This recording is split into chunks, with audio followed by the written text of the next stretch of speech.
तर नमस्कार भावानो, आता मी स्वारगेटच्या पुढं थांबलो आहे. आता एक काय म्हणतात आपलं मीटरवर भाडं सोडलं. 9 किलोमीटरचं होतं. चांगलं अर्निंग झालं आपलं आजचा दिवस. तर आज सकाळी मी गाणे बघत होतो मराठी पिक्चरचे. काय मराठी पिक्चरचे गाणे पहिल्यासारखं मजा राहिलं नाही आता.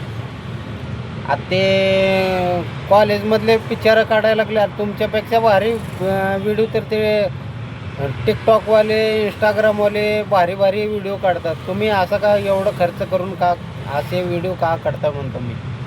आता कॉलेजमध्ये कुठल्या तर मुलीला बघायचं, तिला बघून मग गाणं स्विन व्हायचं काय ते. पिक्चर इंटरेस्ट झालं पाहिजे माणूस त्याच्यामध्ये, जरा कॉमेडी डान्स असं काय तर करा.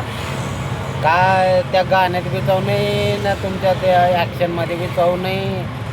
गाणं बघितलं की झोप आहे ना ते गाणं काय सांगू, डोक्याला ताप झाले माहिती. असं पिक्चर काढत जाऊ नका. काय तर जरा बघितलं की एनर्जी फील झालं पाहिजे माणसाला. हो, जरा लक्ष द्या पिक्चराकडं. कुठल्या स्थळावर चालले आपलं पिक्चर.